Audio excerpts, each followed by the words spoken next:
Hello friend, नमस्कार। आप सब कैसे हैं? आशा करता हूँ अच्छे से होंगे और ट्रेडिंग अच्छे से कर रहे होंगे। ओके, तो गाइज आज का जो मेरा मेन टॉपिक है कि मार्केट साइडवेज रहेगी, कैसे पता करें। मार्केट में अगर साइडवेज मार्केट रहती है तो कॉल बायर और पुट बायर को नुकसान क्यों होता है, और हमको कैसे पहले पता हो जाना चाहिए कि मार्केट आज साइडवेज रहने वाली है। ठीक है, तो ये सारी चीज़ों का डिस्कस हम करेंगे आप सबके सामने लाइव मार्केट में। लेकिन उससे पहले मैं आप सबसे रिक्वेस्ट करता हूँ, हमारे चैनल को सब्सक्राइब कर दीजिए, वीडियो को लाइक ज़रूर करिएगा एंड कमेंट ज़रूर करिएगा, क्योंकि मैं आपको जो भी चीज़ बता रहा हूँ सब कुछ लाइव बता रहा हूँ और आशा करता हूँ कि हमारी ये सारी चीज़ें जो मैं बताता हूँ वो आपको समझ में आएगी। ओके, तो हम चलिए स्टार्ट करते हैं। तो फाइनली गाइज आज आप यहाँ पर देख रहे हैं निफ्टी एंड बैंक निफ्टी। यहाँ पर देखिए निफ्टी जो अभी ट्रेड कर रहा है, यहाँ पर देखिए सॉरी बैंक निफ्टी जो भी ट्रेड कर रहा है वो अपने अराउंड आज के टॉप में ट्रेड कर रहा है जो है 40,826 का। ठीक है, यहाँ पर ये टॉप में बिल्कुल ट्रेड कर रहा है, यहाँ पर देखिए। और इसके बाद इसका जो अगला रेजिस्टेंस है, ठीक है, वो जस्ट टच करने वाला है जो है कि 40,850 का। ठीक है, जो है 40,850 मतलब 40,850 का इसका नेक्स्ट रेजिस्टेंस है। अगर यहाँ पर ये थोड़ी देर रुक करके ये ऊपर अगर ब्रेक करता है तो इसका नेक्स्ट फिर रेजिस्टेंस है इसका 40,890 80 90 का। ठीक है, तो ये इसका ऊपर रेजिस्टेंस है एंड सपोर्ट ये देख रहे होंगे, ये मेरी जो रेड लाइन खींची हुई है ये इसका नीचे की तरफ सपोर्ट हो गया। ओके, अब हम थोड़ा सा जस्ट डिस्कस करते हैं निफ्टी में, इसके बाद मैं आपको बताता हूँ कहानी पूरी। तो यहाँ पर आप निफ्टी में देखिए, निफ्टी ने भी सेम ऐसे कर रखा है, बिल्कुल आज मार्केट साइडवेज है। इसलिए मैं आपको बता रहा हूँ कि मार्केट साइडवेज रहेगी कैसे पता चलेगा, तो वो मैं आपको बताता हूँ, लेकिन तब तक आप यहाँ पर चार्ट देख लीजिए। तो फाइनली गाइज आप यहाँ पर देखिए निफ्टी बिल्कुल रजिस्टेंस पे एकदम ट्रेड कर रही है। इसका जो रजिस्टेंस पॉइंट है वो है 17,381 का। ठीक है, ये रजिस्टेंस है। अगर निफ्टी 17,380.81 में अगर सस्टेन कर जाती है और ऊपर की तरफ अच्छा ग्रीन कैंडल बना देती है, साथ में ध्यान रखिएगा, साथ में रिलायंस भी ग्रीन रहता है, रिलायंस में भी बढ़त आती है, तो निफ्टी यहाँ से 17,422 तक जाएगा। ये 3 बजे का मूव आने की उम्मीद है। ठीक है, यहाँ से ओके। और अगर यहाँ से रिलायंस गिरेगा, रिलायंस मान लीजिए गिर जाएगा, तो दोबारा वापस से जो है तो निफ्टी को गिरा देगा एंड बैंक निफ्टी को भी गिरा देगा। ओके, अब हम चलते हैं कि हमें ये कैसे पता चलेगा कि मार्केट साइडवेज रहती है। तो गाइज आप यहाँ पर देखिए, अगर आप सुबह से चार्ट देख रहे होंगे, सुबह से, ये तो अभी मैं करीब 2:30 बज रहे हैं, इस समय मैं बना रहा हूँ, तो फिर भी आपको थोड़ा थोड़ा यहाँ पर बताए दे रहा हूँ। देखिए होता क्या है, यहाँ पर कोटक बैंक पॉजिटिव है, एसबीआई पॉजिटिव है एंड एक्सिस बैंक पॉजिटिव है। ठीक है, अब साथ में क्या है कि यहाँ पर सबसे बड़ा जो वेटेज है एचडीएफसी बैंक और आईसीआईसी बैंक का लगभग 50% का वेटेज है। किसमें? बैंक निफ्टी में। एचडीएफसी बैंक का और आईसीआईसी बैंक का जो वेटेज है वो लगभग अराउंड 48 to 50% का है। तो इसमें हो क्या रहा है कि जो आईसीआईसी बैंक है इसका वेटेज अराउंड 22 से 23% है, जो कि मैंने पहले आपको वीडियो में एक बता रखा है। अब ये क्या है, ये प्लस में ट्रेड कर रहा है, तो इस वजह से क्या है कि देखिए बैंक निफ्टी आप यहाँ पर देखिए, ये भी अपने टॉप के ऊपर बिल्कुल मतलब हाई के ऊपर यहाँ पर टच कर रहा है। ये बड़ी सी कैंडल जैसे बनाया है ना, सेम इसी तरह से बैंक निफ्टी भी कैंडल सेम क्रिएट करता है। ठीक है, सेम इसी तरह से अगर आप देखेंगे, ये जो एक लंबी बिग वाली कैंडल बनाया है, बीच में बॉडी बनाया है, सेम अगर आप यहाँ पर बैंक निफ्टी की कैंडल देखते हैं सेम वैसे ही बनी होगी। आप यहाँ पर चेक कर सकते हैं, सेम जैसे आईसी, ये देखिए, ठीक है, कितनी बड़ी बिग बनाया है, देखिए बिग बनाया और बीच में छोटा सा इसने बॉडी बना दिया। ठीक है, तो सेम मतलब आईसीआईसी बैंक और एचडीएफसी बैंक। अब हो क्या रहा है, ये मूव क्यों नहीं कर पा रहा है ऊपर की तरफ ज़्यादा? इसका एक रीज़न है, देखिए एचडीएफसी बैंक जो है आज सुबह से ही निगेटिव में चल रहा है। ठीक है, अगर आप यहाँ पर एचडीएफसी बैंक का चार्ट देखते हैं तो ये जो है तो आज सुबह से ही रेंज में चल रहा है, बिल्कुल कंटिन्यू रेंज में। ठीक है, आप यहाँ पर देखिए रेंज में, बिल्कुल इसने रेंज बना दिया है। एक यहाँ पर रेंज इसने बना दिया, अगर आप इसको ट्रेंड लाइन से यहाँ पर खींचते हैं, मान लीजिए यहाँ करते हैं, ये इसका एक हो गया। ठीक है, और अगर आप ऊपर खींचते हैं, ऊपर एक अगर आप इसको लाइन खींचते हैं तो ये इसका एक रेंज हो गया, ये वाला। ठीक है, यहाँ से ये ले लीजिए, ये एक इसका रेंज हो गया, मतलब लगभग 10 पॉइंट में आज एचडीएफसी बैंक बिल्कुल 10 पॉइंट में ये एकदम सीमित है। तो यही मुझे आपको बताना था कि अगर एचडीएफसी बैंक और रिलायंस अगर मूव नहीं करेगा तो मार्केट बहुत स्लो ऊपर जाएगी, ये ध्यान में रखिएगा, बहुत स्लो ऊपर जाएगी। और जब बैंक निफ्टी धीरे धीरे ऊपर जाती है और निफ्टी भी धीरे धीरे ऊपर करके जाती है, तो जो कॉल बायर होते हैं उनको कोई प्रीमियम में फ़ायदा नहीं होता है। ठीक है, उसका दूसरा भी रीज़न है, वो मैं बताता हूँ, पहले इनको बता देता हूँ कि प्रीमियम क्यों नहीं बढ़ रहे हैं। ठीक है, उसको मैं बताता हूँ, लेकिन तब तक आप यहाँ पर समझिए जो मैं मेन टॉपिक बता रहा हूँ। बैंक निफ्टी आज इसीलिए ऊपर नहीं जा पा रही है क्योंकि एचडीएफसी बैंक आईसीआईसी बैंक का साथ नहीं दे रहा है। अब जो वो 200 पॉइंट जो मतलब बैंक निफ्टी बढ़त मार रखा है, वो सिर्फ और सिर्फ किसके वजह से सबसे ज़्यादा है, आईसीआईसी बैंक की वजह से। ठीक है, आपको मतलब बैंक निफ्टी का समझ में आ गया। अब हम चलते हैं निफ्टी में। अब निफ्टी के यहाँ पर देखिए, निफ्टी में सेम जो मैं बता रहा हूँ कि निफ्टी का सबसे बड़ा जो वेटेज है निफ्टी का, वो है कौन सा, रिलायंस। रिलायंस से करीब करीब 10%, 10 मतलब 11% के अराउंड इसका वेटेज है निफ्टी के अंदर। अब इसका आप देखिए ये क्या कर रहा है, रिलायंस क्या कर रहा है, ऊपर से मतलब शुरू से ही कंटिन्यू ये गिरावट दिया है। ठीक है, तो जब शुरू से कंटिन्यू गिरावट दिया, इसके बाद ये भी एक रेंज में फंस गया।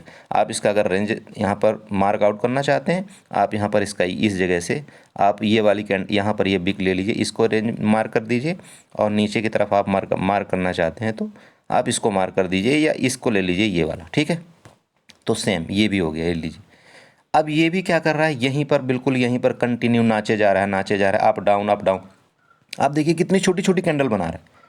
तो जब ये छोटी छोटी कैंडल बना रहा है तो ये क्या कर रहा है कि निफ्टी को मूव नहीं होने दे रहा है।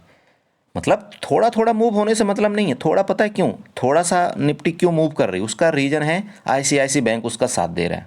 आईसीआईसी बैंक थोड़ा सा पॉजिटिव में है, इसलिए निफ्टी भी थोड़ा सा पॉजिटिव में चली गई है। और अगर गलती से आईसीआईसी बैंक अगर गिर जाए 5 पॉइंट भी, तो ये निफ्टी तो माइनस में है ही है, बैंक निफ्टी भी तुरंत के तुरंत मतलब 40,500 600 में आ जाएगा, ये आप ध्यान में रखिए। तो जब तक रिलायंस ऊपर नहीं जाएगा 23,000, मतलब यहाँ से ये वाला आप और एक छोटा सा मार्क ये ड्रा कर लीजिए, ये वाला, जब तक रिलायंस 2326 के ऊपर नहीं जाएगा, तब तक बैंक निफ्टी 23 मतलब 17,000 सॉरी निफ्टी 17,281 को क्रॉस नहीं कर पाएगा। ठीक है, ये काफ़ी मतलब प्रॉब्लम आएगी इसका। और अगर ये 3 बजे 2326 को क्रॉस कर जाता है रिलायंस, तो जो निफ्टी है वो 17,422 भी जा सकता है। ठीक है, अब बताता हूँ साइडवेज का मतलब आप समझिए साइडवेज क्यों है। देखिए साइडवेज, अब यहाँ पर एचडीएफसी बैंक माइनस में चल रहा है। ठीक है, माइनस में है मतलब लगभग वहीं पर है, एंड रिलायंस जो है वो माइनस में है, या और एचडीएफसी हाउसिंग फाइनेंस वो भी माइनस में है। तो मार्केट को जो मेन जो वेटेज जिनका है वो बढ़ाने वाले माइनस में चल रहे हैं। और यहाँ पर आप देखिए 2-3 बैंक प्लस में चल रहे हैं, जैसा कि एसबीआई हो गया और एक्सिस बैंक हो गया एंड आईसीआईसी बैंक हो गया, तो ये प्लस में चल रहे हैं। अब इन दोनों में क्या हो रहा है, इन दोनों की हो रही लड़ाई। तो अब ये लड़ाई में क्या हो रहा है कि ना ही कोई जीत पा रहा है ना कोई हार पा रहा है। ठीक है, तो ये सब कारण है यहाँ पर कि ये दोनों प्लस माइनस करते हुए जा रहे हैं और प्रीमियम इनका कहीं भी बढ़ नहीं रहा है। ठीक है, तो ये समझ गए आप। यहाँ पर अब देखिए ये एकदम जो निफ्टी है वो बिल्कुल एकदम टॉप रेजिस्टेंस में ये ट्रेड कर रहा है। अब यहीं से इसका डिसीजन फाइनल होगा कि यहाँ से ये क्या करने वाला है। ठीक है, वो भी 3 बजे कल क्लियर हो जाएगा। ठीक है, तो ये तो मैंने आपको बता दिया निफ्टी और बैंक निफ्टी में साइडवेज रहने का मतलब। देखिए दूसरा एक चीज़ और बता दूं, अब इसमें क्या होगा, कई बार रिलायंस बढ़ जाएगा, तो रिलायंस जब बढ़ेगा और एचडीएफसी हाउसिंग फाइनेंस बढ़ेगा तो वो क्या करेगा, निफ्टी को खींच के ले जाएगा। लेकिन अगर एचडीएफसी बैंक डाउन रहेगा ना और आईसीआईसी बैंक डाउन रहेगा तो बैंक निफ्टी को न्यूट्रल कर देगा, तो वो नीचे आ जाएगा, तब भी मार्केट साइडवेज रहता है। तो देखिए मार्केट में कभी भी आपको ट्रेंड पकड़ना है, क्योंकि ऑप्शन बायर जो होते हैं उनको हमेशा ट्रेंड में उनको ट्रेड करना चाहिए, जब अच्छा मजबूत ट्रेंड हो। ठीक है, तुरंत के तुरंत उनको पैसा मिले। और अगर ऐसी मार्केट में तो उनको कोई पैसा बनेगा ही नहीं, चाहे कुछ भी कर लें। ठीक है, ऐसी मार्केट में ऑप्शन बायर का पैसा नहीं बनता, आप ये ध्यान में रखिएगा। ठीक है, तो ये हो गया। अब दूसरा आपको बताता हूँ कि ऑप्शन बायर का सबसे बड़ा दुश्मन कौन है। आप यहाँ पर देखिए, यहाँ पर मैं आपको एक चीज़ दिखाता हूँ, इसका चार्ट खोल लेता हूँ मैं थोड़ा सा। ठीक है, सॉरी जी, यहाँ पर देखिए ये है, इसका मैं आपको जस्ट दिखा रहा हूँ।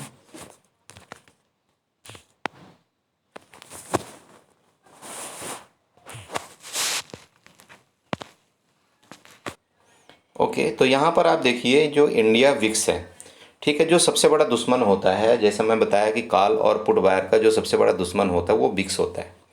ठीक है, तो विक्स आप अगर यहाँ पर देख रहे होंगे, ये वाला विक्स देखिए, ठीक है, ये क्या चल रहा है, माइनस हो रहा है। ठीक है, आप इसको चार्ट में देख सकते हैं, ये क्या कर रहा है, माइनस में हो रहा है ये विक्स। ठीक है, यहाँ पर देखिए, लीजिए ये विक्स है, मैं इसको 5 मिनट के चार्ट में लगा देता हूँ। देखिए ये विक्स है ना, ये माइनस में कंटिन्यू गिर रहा है। तो जब ऊपर से ये माइनस में जाता है ना विक्स, तो जो प्रीमियम है वो प्रीमियम बढ़ते नहीं है। ठीक है, प्रीमियम जो है, तो जब विक्स है, विक्स क्या होता है, जब माइनस में जाता है तो प्रीमियम बढ़ते नहीं है, बल्कि प्रीमियम घटते हैं। हाँ, अगर मोमेंट आ गया अचानक से तब तो बढ़ेंगे प्रीमियम, मैं ये नहीं बोल रहा हूँ, लेकिन उतना ज़्यादा प्रीमियम नहीं बढ़ते हैं जितना हमको ज़रूरत होती है। ठीक है, अब यहाँ पर देखिए कि लगभग 3 बजने वाले, अब ये विक्स जो है ना, तो एक ही कैंडल में यहाँ से इसने क्या है, एकदम गिरावट शुरू किया है। तो जब ये विक्स गिरता है तो होता क्या है कि जो प्रीमियम है हमारे, वो बढ़ते नहीं।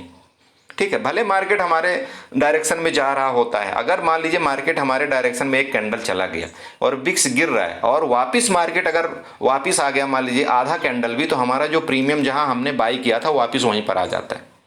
ठीक है, तो इसलिए सबसे बड़ा जो हमारा दुश्मन है विक्स है। अगर विक्स कभी भी बढ़ता हुआ हो, देखिए यहां से अगर कभी भी बढ़ता हुआ हो ना जैसे, तो आप ऑप्शन बाई करिए, आपको 100% आपको प्रॉफिट होगा।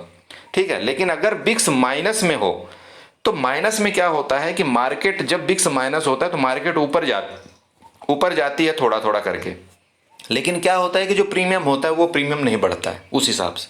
ठीक है, तो आप अभी विक्स का मतलब समझ गए, बाकी मैं किसी और वीडियो में आपको ब्रीफली समझाऊंगा कि विक्स का मतलब पूरा क्या होता है। ठीक है, तो ये हो गया आपको जो विक्स का मैंने बताया। ठीक है गाइस, तो इस तरह से कुछ जो मार्केट है ना, आप देखिए अभी जो मैं चार्ट में आपको बता रहा था कि मार्केट कैसे अभी जो बिहेव करने वाला है, आप यहाँ पर देख सकते हैं। ठीक है, आप यहाँ पर देखिए जो मार्केट है अभी कैसे जस्ट बिहेव करने वाला है, क्योंकि 247 हो चुका है। अब यहाँ पर मार्केट जो बिहेव करने वाला है वो देखिए। हाँ, तो देखिए गया ना, जैसे कि मैंने आपको बताया था, यहाँ पर आप देख लीजिए। देखिए हमारे रेजिस्टेंस को उसने बाकायदे बिल्कुल फर्स्ट क्लास 5 मिनट की कैंडल में अच्छे से ग्रीन क्लोजिंग दिया है। ठीक है, तो जब ये ग्रीन क्लोजिंग दे दे, अब ये ऊपर अच्छे नेक्स्ट कैंडल भी अच्छे इसने ग्रीन दे दिया, तो इसका मतलब अब क्या है कि यहाँ से HDFC बैंक भी पॉजिटिव आ गया होगा और रिलायंस भी वो भी चला गया होगा लगभग, जहाँ पर मैंने आपको बताया था 26 के राउंड। अब आप यहाँ पर देख सकते हैं। ठीक है, ये देखिए आप यहाँ पर देखिए HDFC बैंक कितने में पहुँच गया, देखिए यहाँ पर वो भी पॉजिटिव आ गया। और रिलायंस, जैसा कि मैं बताया था रिलायंस है, तो रिलायंस भी देखिए यहाँ से जो मेरी लाइन थी, ये देखिए उसके लाइन को बस जस्ट इसने टच करने वाला है। तो मैं आपको ये छोटी सी रेंज दिया था, आप देख लेना इस वीडियो में, ये वाली आपको रेंज दिया था कितने में, 2326 को। जैसे 2326 को ये ब्रेक करता है मार्केट ऊपर जाएगी। ठीक है, तो आप लॉजिक समझ गए। तो हमेशा अगर आप निफ्टी में ट्रेड करते हैं तो रिलायंस को ध्यान में रखिएगा, बैंक निफ्टी में ट्रेड करते हैं तो HDFC बैंक और ICICI बैंक को जरूर भी ध्यान में रखिएगा। ठीक है गाइस, तो अभी आशा करता हूं कि आप नेक्स्ट हमेशा यही ट्रेड इसी तरह से करेंगे।